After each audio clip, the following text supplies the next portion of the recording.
Well, good morning to you all. Good morning to you. Happy Monday to you. Happy September 1st to you, and happy Labor Day to you. It's all rolled into one on this day. So hope that you are all doing well. We appreciate you all coming in. I'm sprouting my Go Blue. Michigan is back in University of Michigan, back on their football agenda this season. We'll see how they do with the new quarterback and all that. But I don't really watch too much sports and all of that. I usually just watch highlights. I can't sit for an entire game, and I'm generally not uh, doing that sort of thing. So I'm not sitting around and watching games. And some people spend hours. But anyway, that's just me. But I obviously do. Hail to the victors here, uh, and down south as well. So Greg Angello with you here, Planet One Radio, and we finished a new music mix. I did this on Saturday. It's really, really cool. I like it. It's up on Mixcloud. So I'll have the link for you. This will be up on our YouTube video for you to check it out. Those that you subscribe, and there's not that many, but we appreciate those that you who have been hanging out with us nonetheless. And so I did this mix of George Michael, Michael Jackson, and the OJs.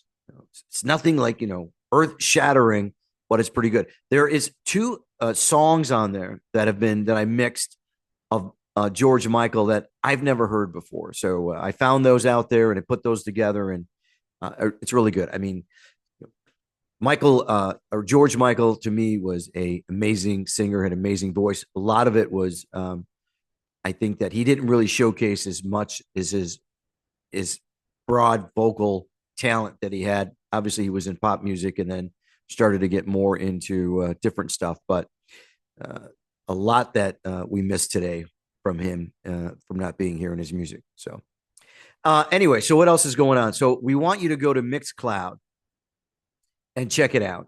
There's some really interesting people on there who have some great music that they produce and all that. So I enjoy going on there. And today being Labor Day, might be doing a little bit more. I was working on a little bit of it yesterday and things like that. So on the turf side of things, everything is sort of like low right now, especially over the weekend. I did have an appointment on Saturday, and we'll see how that goes. Trying to compete with another bid and all that, and so we'll just see how that goes. And then we'll get rocking into the new week. So Labor Day in and of itself. How many of you, show of hands out there, like Labor Day? Depends, right? Depends. If you're working, then it's like, Greg, this don't matter because I work all the time, and that's how it is. 100%. I get that. Many of us though, who have have had regular jobs, salary jobs, you have the weekends off, you get the holiday off. There's a holiday during the week, you get it off and all that, so it just extends it. So for me though, over the years, I was never Labor Day was really not my big holiday. I mean, when I was going to college, I was working. If it was Labor Day, I was working in a restaurant or something. I was working or studying. But to me, Labor Day always was a unsettling day. Okay, unsettling as far as it's technically a Monday, usually a work day, but yet if you're not working, you just lay around and just chill out. And then some of us or some of you may have been out all weekend and enjoying yourself to a lot, and you're trying to recuperate, which kind of like for me in my past was kind of like what it was. Labor Day was a day of trying to get myself back together from a weekend, whatever it was, drinking, usually that sort of thing. And then can't say that I didn't on Labor Day, but I used to go away on weekends with other friends, different places up north Michigan area. And, we had a lot of fun. Labor Day was tough. Labor Day was sleep in, trying to feel better, trying to eat something, all those sort of things. Those days are gone. I'm so grateful for that. It's been years and years and years and years and years and years now. And I really enjoy the fact that I don't have to deal with that anymore. But as far as, trying to recuperate from partying or whatever you've done over the weekend, those of you who've done that, And that's usually what a Labor Day is. Labor Day is a, chill out in bed and, try to make yourself feel better.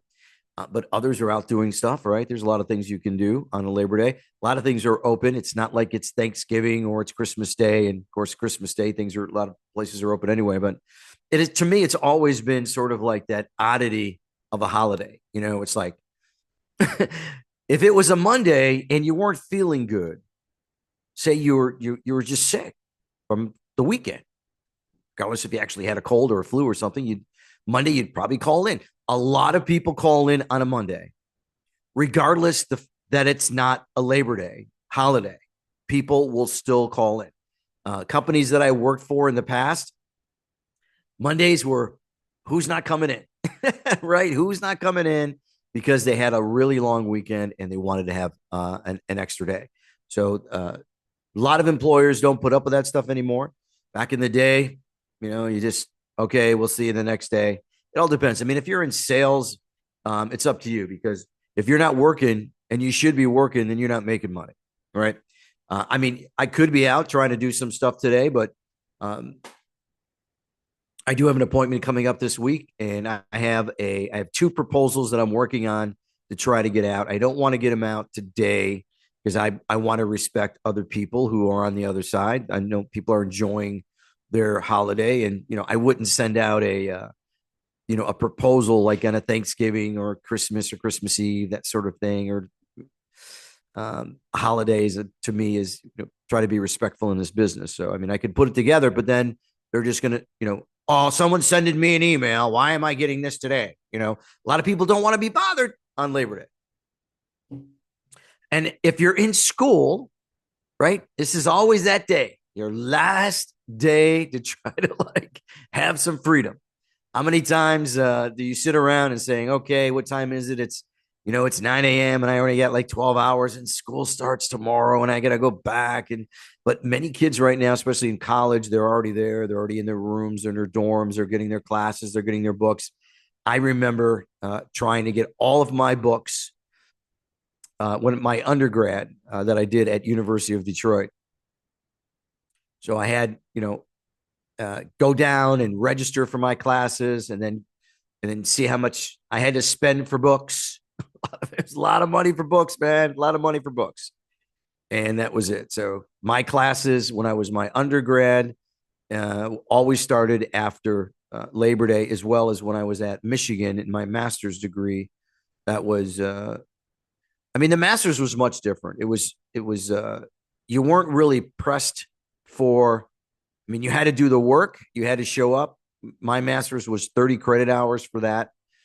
It was a public administration degree, and a lot of analytical stuff. There was a lot of getting together and creating budgets and writing for city governments and things like that, and dealing with layoffs and constraints and taxes for cities and where's money coming from and things like that. So there was a lot of collaboration, more so than you do as an undergrad. So that's pretty much it there. Okay. I think that's pretty much going to wrap it up. I don't have much today on this Labor Day. So hope that you are all enjoying yourselves as well. And whatever you're doing, I hope that you're feeling well today, feeling well. You're not struggling with a binge drinking or things like that, or feeling that maybe I shouldn't, right? A lot of that happens, unfortunately, to us because we're creatures of habit, right? We are creatures of habit, and it's very easy for us to just like get back into an element that we've told ourselves over and over again that we're not going to do, right? How many times we said, that's it, it's the last time, I'm not doing it anymore. Well, a week, 2, 3 weeks, maybe a month later, it's not like you forget unless you have amnesia, but we sort of end up pulling ourselves back into a place where we said we weren't going to go. It's not easy to do. It is not, and I pray for those of you who are struggling with that, and it's not an easy situation. Talk to other people about it. Talk to those that you have trust in. When you're dealing with addiction, you're dealing with alcohol or drugs. Generally, those we don't go to our we really don't go to like family members. Like you don't go to your spouse or your girlfriend or boyfriend or parents. You go to people that you will say things to, and they keep it to themselves, and it's more of a springboard thing. It's like, you're not really sure if they're going to give you help. They're going to give you support. I mean, they're not going to be wagging the finger and saying, why are you doing this? How many times have we told you about this? And you're going to be in trouble. So that's one of the reasons why people that are struggling with addiction, alcohol and drugs, and those that are keeping it, behind closed doors, will not bring it out and talk to family members unless it has to be exposed. If you got in trouble, right? If you got arrested or something happened at your job and you had to go, someone said you ain't acting pretty cool and you had to go and get a test and something came back positive. So then everyone has to know, and then you have to deal with it. You have some that, and then you have all those conversations like, well, how long has this been going on for? Why didn't you tell anybody? And then you got to answer those questions. And a lot of times, especially in my past, I I was really good at hiding. And even when it was exposed, I was able to maneuver through it. And then it didn't take long after that, maybe 3 months, 6 months for me to get back into something. And oh no, I'm fine. Everything's fine. But when your behavior changes, right? People know who you are. If you're usually very low keyed individual, relaxed person, and you know, and then you show up someplace and you're like all over the place, jumping. How are you? Very exuberant, excited. It's like, what's going on with this person, right? This is not Greg, right? It's not Greg. So it is a struggle, and I do know people that are dealing with it on a regular basis. I know people who are posting their sobriety and their removal from addiction and all of that, and that's great. That's a consistency that you need to have. You do need to have support. But I think you have to be careful about who it is that you choose that you talk to, depending upon how much pain it could bring you, right? Because if you want to come out and talk to people about what it is that you're doing, a lot of times we just pick someone who is outside the box of family and all of that. You may have close friends that know you, and those may be the people that you are having your fun with as well. So there's a lot of hiding that goes on in drinking and alcohol and addiction and drugs and those sort of things. So, um, folks, I know I know about it far too well. So, and I just really, it is just so much different. My life now from what it used to be, being basically, it's more than being an addiction. It's more of slavery, bondage. That's the way it is, right? If you have to keep being forced to go, it's not like you're forced to go back, but you are sometimes compelled to go back to it, and it really is a bondage situation.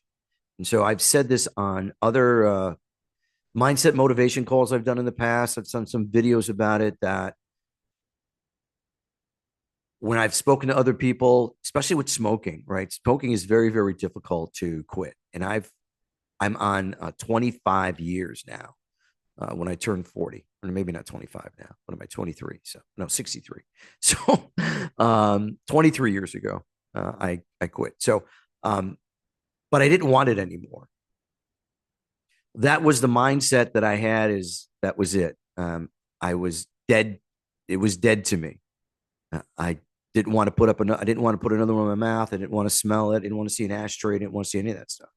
And it took a while for me to get to that point that I hated it. Same thing with alcohol. I got to the point that I hated it.